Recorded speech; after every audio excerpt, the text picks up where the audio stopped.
짜잔. 자, 이번에는 네 번째 이야기 한번 해볼까요? 대치 쌍용 1차 재건축이 사실상 사업 포기한 것 같은데 지금. 네, 부담금 쇼크로 인해서 사업이 무기 연기된 첫 번째 사례가 드디어 등장을 했습니다. 부담금 쇼크는 부담금 쇼크. 부담금. 재건축 쇼크. 부담금. 그렇게 할 수 있겠다. 네. 얘기할 수 있겠다. 네.로 무기 연기됐다라는 얘기가 지금 이슈가 되고 있습니다. 자, 왜 이슈가 되고 있냐? 이 상황이면 재건축 사업 다 멈추는 거 아니냐? 이런 식의 부담 때문에 이슈가 되고 있는데요. 사업을 추진하다가 조합장이 교체가 됐어요. 그래서 사업장 교체를 하면서 선거를 했는데 새 조합장은 무리하게 사업 추진을 안 하고 조합원에게 최대한 이익이 만들어질 때까지 느슨하고 천천히 가겠다. 이런 생각이었던 것 같고, 기존의 조합장은 재건축 부담금이 얼마 되지 않을 것 같으니 일단 사업을 추진해보자 라는 의견이 대립됐다가 총회에서 결국은 천천히 가자가 무려 5배나 높게 나왔어요. 그래서 사업이 사실상 중단된 상태, 이렇게 발생을 하게 되는데요. 재건축 부담금이 이렇게 부담이 될까요? 일단 재건축 부담금이 뭐 얼마나 되길래 이렇게 다들 모르죠. 불안하게 지금 제대로 구는 거예요? 통보받은 데들이 없으니까. 그러니까. 예, 근데 지금 당장 사업 속도가 좀 더 빨랐던 바로 옆에 대치 쌍용 2차도 되게 지금 답보 상태인 상황인데 재건축 초과이익 환수 금액 때문에 이제 뭐 여러 가지 이유가 있겠지. 그 이유만 있는 건 아니겠지만 그래서 지금 이 대치 쌍용 1차의 사례가 다른 많은 사업장에도 어떤 하나의 모델처럼, 그러니까 이 기존의 사업을 추진하던 사업 주체들 입장에서는 빨리 가자는 쪽이었다라고 하면, 이 지금 이제 그 뭐하러 굳이 지금 갈 필요가 있냐, 앞으로 초과이익 환수 금액 많이 나오고 자꾸 규제들 많이 생기고 이러면 사업하기 좋은 환경이 아닐 수 있는데 천천히 가자. 근데 이제 조합 임원을 뽑는 입장에서 그래서 붙어봤더니 나는 사업 빨리 안 하고 리모델링 등에 대한 사업을 보거나 아예 그냥 연기하거나 이런 쪽도 고려하는 형태로 보겠다라고 했던 이제 후보가 당선이 되면서 그러니까 이 아파트 소유자 다수는, 그러니까 재건축 사업에 동의한 다수는 사업을 천천히 가는 것을 희망하는 형태로 이렇게 됐잖아요. 그렇죠. 이게 어떻게 될까? 이게 어떤 부분이 있냐면요. 네. 조합 설립 인가 후에 네. 사업 시행가 3년 안에 신청 못하면 정비 구역을 해제해야 되는 그런 규정도 있거든요.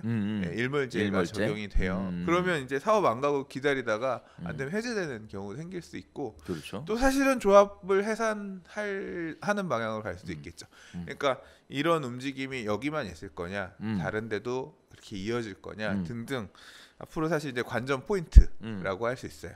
뭐 여러 가지 이제 좀 주목해 볼 만한 재건축 아파트가 있는데, 이제 방배동의 3호 1차 아파트 같은 3호 아파트 같은 경우는 얼마 전에 강화된 안전진단 기준을 뚫고 통과해서 모든 규제를 다 받아가면서 그 규제를 뚫고 나가면서 이제 추진하는 데가 있거든요. 네네. 이제 거기는 어떤 식으로 선택을 할 거냐, 규제받는 것들이 어떤 식으로 갈 거냐, 뭐 서울시에서 지금 추구한다라고 하는 뭐 소규모 중소블록의 정비계획안 공공건축가들이 들어가서 제안하는 그런 부분을 받으면서 그런 어떤 모델로 진짜 어떻게 만들어질 건지, 실제 또 조합원들이 희망하면서 갈 건지 이런 것들도 봐야 될 것 같고, 또 기존에 가던 데들에서는 이렇게 우리는 천천히 갈래라고 하면서 이제 공식적으로 이런 모양새를 드러낸 거잖아요. 이런 그렇죠. 데들은 어떻게 갈 거냐, 이 흐름들, 행보들을 좀 주목해 볼 필요가 있을 것 같아요.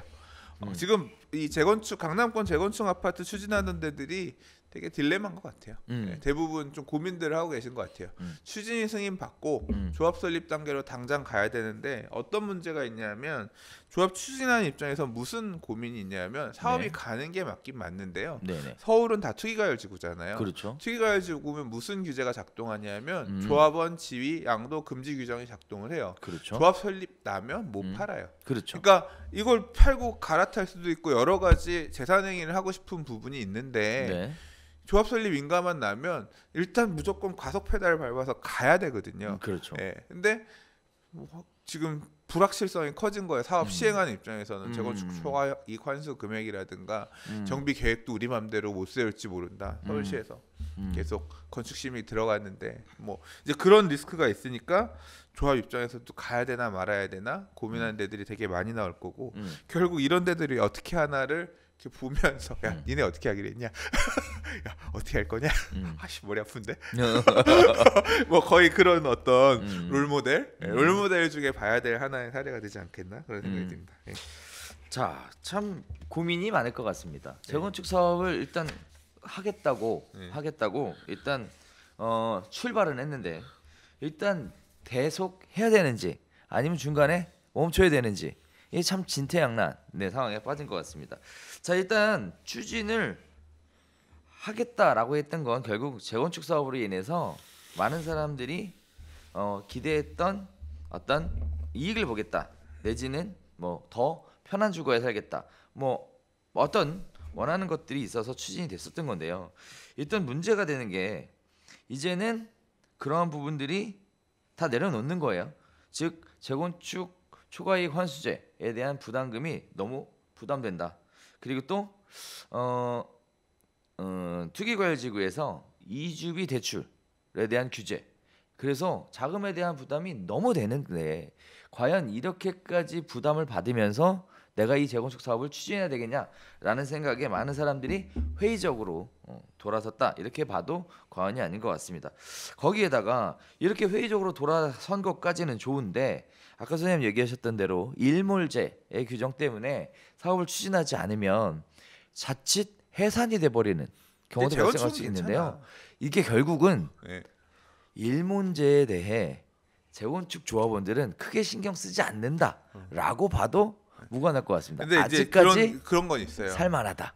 이제 사실 재개발 구역은 일몰제에 따라 해제되면 완전 이제 난개발이 될 수 있는데 재건축은 해제돼도 어차피 아파트니까 아파트 한 동만 부수고 새로 지을 수는 없잖아. 그렇죠. 그래서 그냥 그대로 있어요. 네. 근데 이제 어떤 리스크는 있냐면 정비 계획을 다시 세워야 되는데 기존에 있던 계획 말고 뭐 지금 내가 원하는 아파트 단지 안에 도로를 막 쪼개라든가 막 이런 어떤 그걸 받아서 가야 된다라고 하면 그냥 지금 텀에 가는 게 나을 수도 있는데 이제 그런 고민들을 하게 되는 거죠. 근데 사실 이거는 그러니까 그런 큰 밑그림은 단기적인 어떤 흐름으로 정할 수는 없는 거고 지금 이 시점에서 우리 그냥 일몰제에 따라 해제가 되든 우리가 자발적으로 조합 해산을 하든 천천히 두고 고민하겠다 리모델링 대안으로 보겠다라고까지도 했으니까 그런 얘기는 그냥 고치고 살만해 뭐 이런 마음으로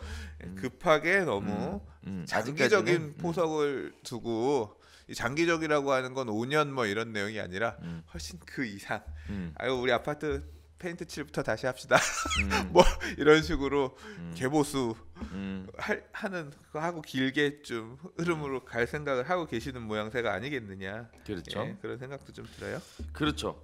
자, 그래서 지금 현재는 이런 식의 상황이라면 사실 뭐 객관적으로 생각해봐도 추진하면 안 돼요. 그죠?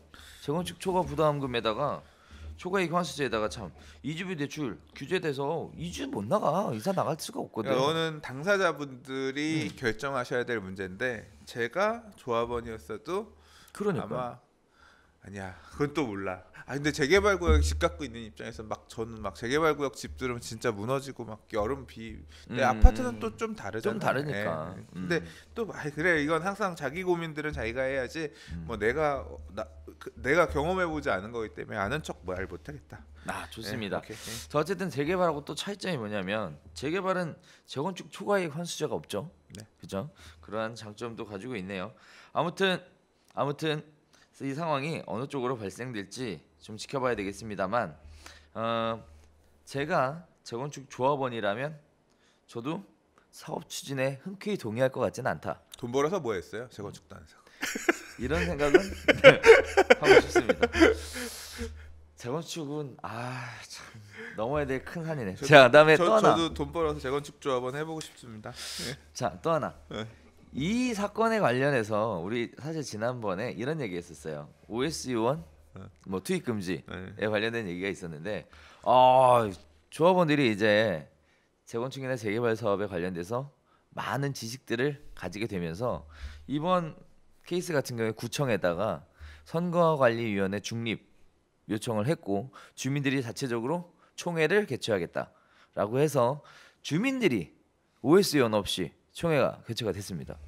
그리고 민주적 절차를 통해 투표가 이루어졌고 거기에 따라서 법적 요건인 뭐 과반수 참석의 동의, 뭐 3분의 2 동의, 기타 등등의 내용들이 통과가 돼서 결국은 최종적으로 조합장 교체 안건이 통과가 된 건데요. 이것도 참 고무적이라고 봅니다. 과거에는 깜깜이 사업 주인 의식 있게 잘 해결하셨네요. 그렇죠. 네. 제가 이제 이런 생각 드리고 싶은데 재건축은 이렇게 하거든요. 재개발도 좀 이렇게 했으면 좋겠어.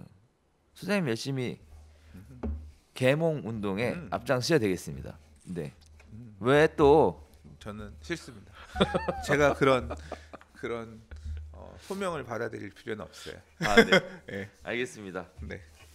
자, 그래서 그런 부분이 있다. 제가 예전부터 좀 느꼈던 건데 뭐 소장님이 실제 뭐 하라는 얘기는 아니고 재건축 지역은 이렇게 적극적으로 재산권 행사들을 하시더라고요. 근데 재개발 지역은 참 못해. 그게 너무 안타깝더라고요. 그래서 안타까운 마음에 한 말씀 드려봤습니다. 다음 이야기 한번 진행해 보도록 하겠습니다.